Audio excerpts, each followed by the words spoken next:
Dave? Yes? I still need to find some St. Swithin's Day gifts for my friends. What kinds of gifts did you have in mind? I'd like to have another one of those free prostheses. Can't get enough of experimental technology, eh? Okay, once upon a time, there was a pirate named...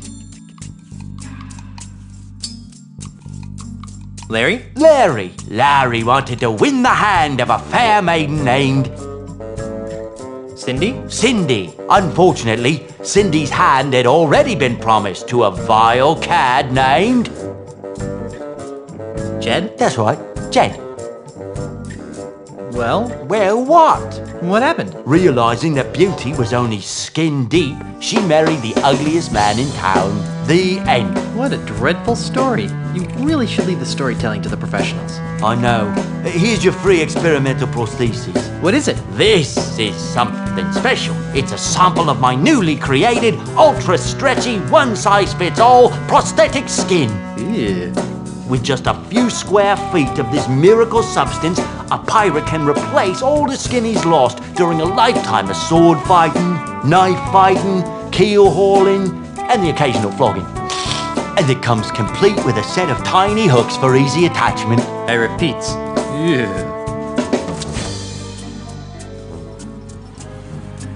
See you later. That makes one of us.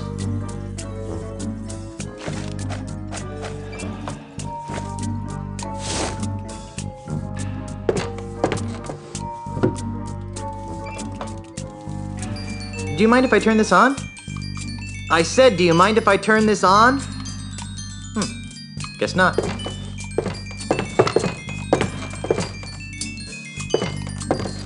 It's a basket of finely crafted prosthetic limbs. Did I hear something? Nope, just the haunting melodies of my music box.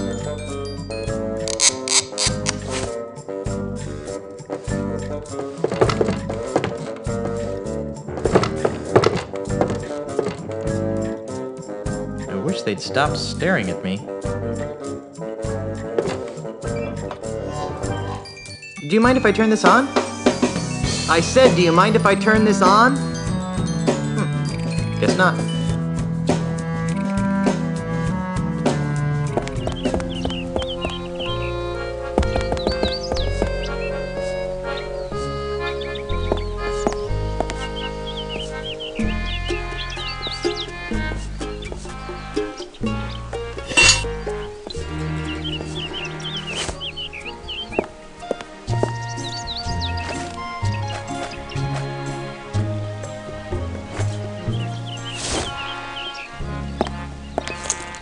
Hey, it's like a trampoline. Whoa, whoa, whoa, whoa, whoa, whoa, whoa, whoa.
I've always wondered how they get the ship in there.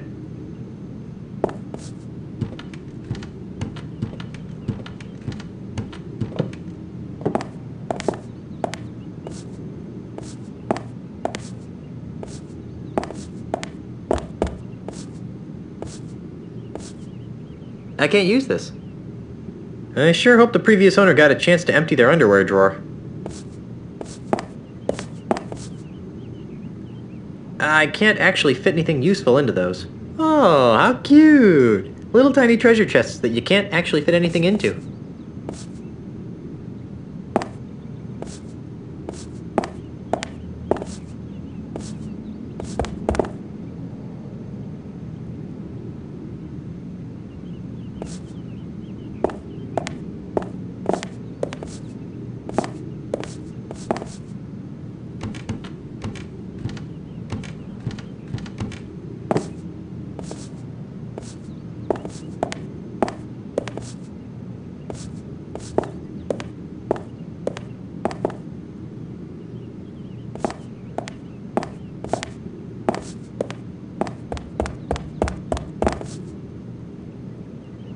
It's an empty Scupperware container.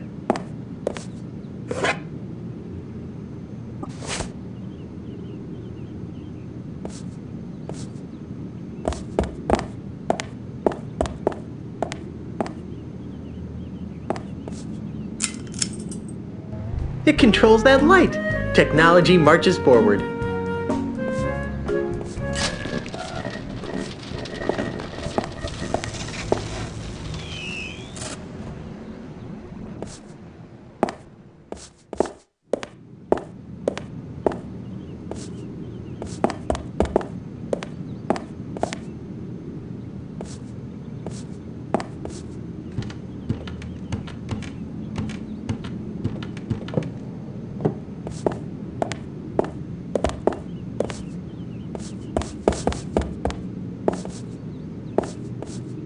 What's that shadow? It looks like a nose? Hey, a prosthetic nose! Ugh, gross. I'll bet this belongs to that smelly pirate guy, the one with no nose. I'll take that, Mr. Threepwood. Ah! What are you doing in here? I might ask you the same question. Instead, I'll just take that as evidence. Let's go try it on Pegnose. What a great idea. Except no one knows where he is. Bring him in and I'll consider it. But remember this, even if it fits, it only proves he was in the bank. It doesn't tie him to the loot. You still think I did it, don't you? Yes, but I can be swayed by the right evidence. Now get out of here.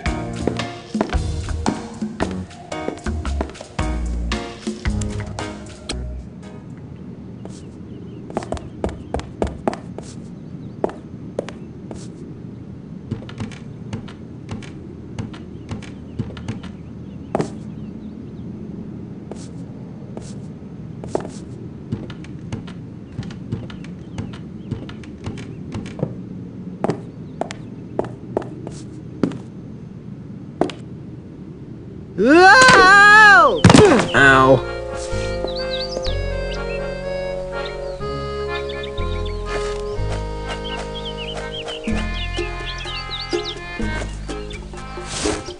It smells somewhat like hickory smoked fish. It smells sort of like flowers growing in a cesspool. It smells a little like fish snot. It smells a tiny bit like a corpse floating in a bog. This hanky has PP embroidered on it. I highly doubt that this belonged to Grandpa Marley. This hanky has PP embroidered on it. I highly doubt that this belonged to Grandpa Marley.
Phew! It smells like dead fish in here. 9 kinds of dead fish, huh?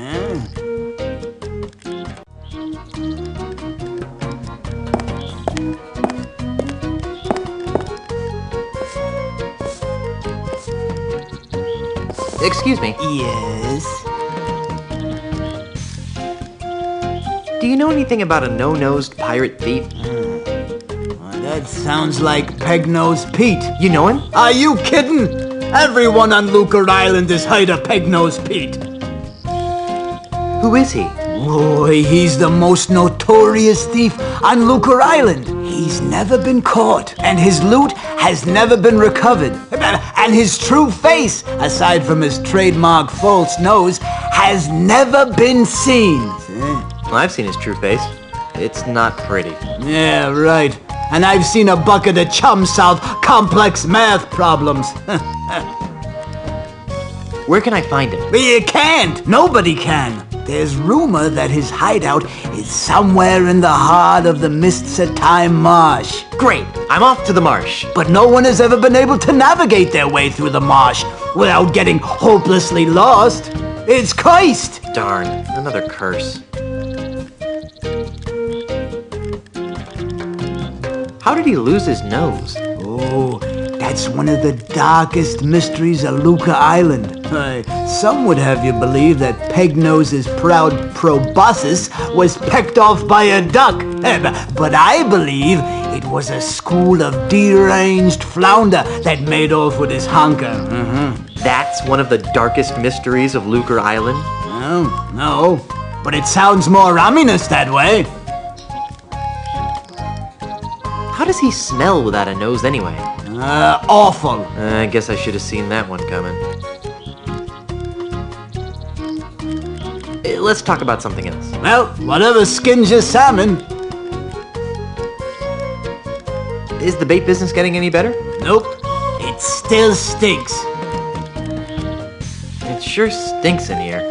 You get used to it after a while, and come to miss it when you're out and about. That's why I never bathe, see? So I can keep that sweet, sweet scent of fish entrails with me wherever I go. How touching. Not to mention revolting. Why is that bait over there free? Well, that bait is nearly expired. I need to get rid of it before it goes bad. How does bait go bad? Oh, the usual ways. Falls in with the wrong crowd, starts rebelling against authority, begins dating bait of loose virtue. And before you know it, the bait's gone bad. I think I'll just look around for a while. Well, you look all you like, but if you break it, you board it.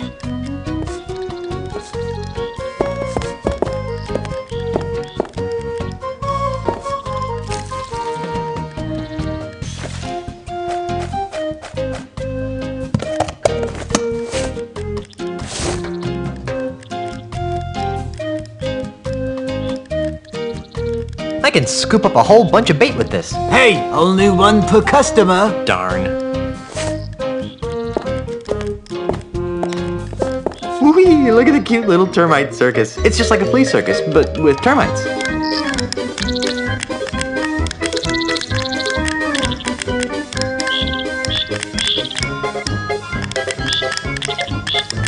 That was exciting.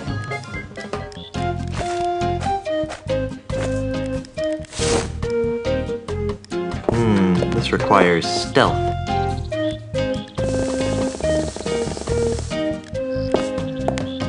Come and get it, boys! Ah, look at those little buggers go! They must be real hungry for the taste of redwood.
Freddy, where's my new walking stick?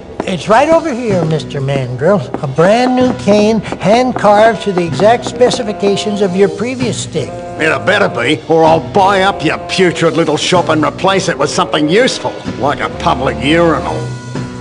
I take it that you'll be putting this on your tab, Mr. Mandrill? What do you think?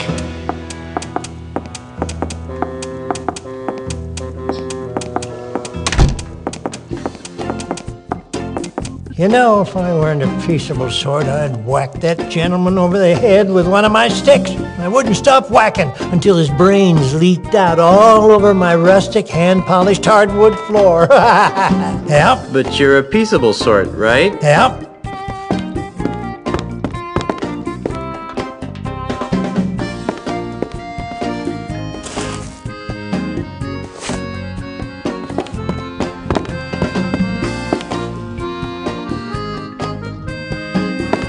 I'm Guybrush Threepwood, mighty pirate. What's your racket? Most people around here call me Freddy, which is a sensible thing to do, considering that it's my name and all. I carve walking sticks.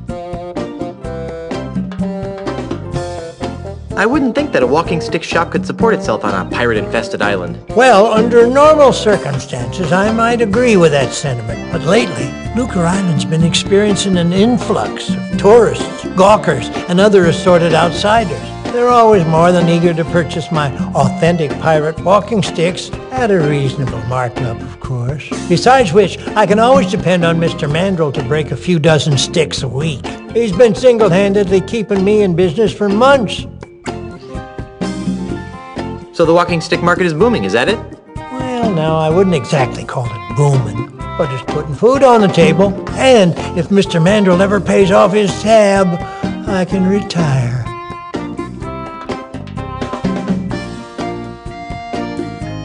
Can you help me? I can't decide which walking stick is right for me. Well, now, in order to choose the right stick, we'll need to know a little about your walking stick needs. Where do you expect to be doing most of your walking? Amidst dense Caribbean jungles. Ah, the adventurous type. And how many people would you expect to be walking with? I'll be walking with my wife. She's a governor, you know. Whatever you say, sir. How long will you be walking on average? 3 minutes. You should try to pace yourself a little better. Well then, taking all your answers into consideration, not to mention the numerous personal observations I've made of your movements, I believe that the perfect walking stick for you would be the Wiebelfester 9000 Rainforest Deluxe. As luck would have it, we've got dozens of them in stock. I'm back. So you are. You wouldn't happen to know anything about a no-nosed pirate, would you? Well, now, that sounds a lot like Peg-Nosed Pete. What would you like to know about him? Who is he? Peg-Nose? He's the greatest pirate thief on Lucre Island. No one's come within a ship's broadside of putting him in leg irons, yep. But I came close once. No. Yes, it happened one dark and foggy night, many years ago. I was out testing out one of my new walking stick models, the WD-32. It has a real fancy-looking wood duck engraved in the handle, and he tried to mug me. Gosh, what did you do? Well, I wasn't going to stand for that. I raised my cane up to give him a good whack on the noggin, you betcha. And? And he ran away. I didn't even get a chance to swing. I guess he knows better than to mess with old Freddy. Yep. Fascinating. Where can I find him? You can't. Come again? No one knows where Peg-Nose's hideout is. Oh, sure. There's some rumors of him living in the middle of the treacherous Mist-So-Time marsh. But frankly, I don't believe a human being can get there from here. What happened to his nose? That's something of a mystery. Most folks around these parts would tell you it was nibbled off by a duck. Ugh. Personally, I don't believe it. Why not? Well, sir, it's been my experience that ducks have exceptionally tiny teeth. It'd take a long time for a duck, even a particularly nasty duck, to nibble off a man's nose. I can't imagine a man letting a duck peck away at his nose for hours on end without seeking medical help. Good point. So you really don't think that a duck bit off his nose? I suppose it could have happened that way. I just find it highly irregular. On second thought, I think I'll find out about Pegnose on my own. Makes no never mind to me, Junior. Stick around. I'll be back later. Be seeing ya.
I've always wanted swamp-scented perfume.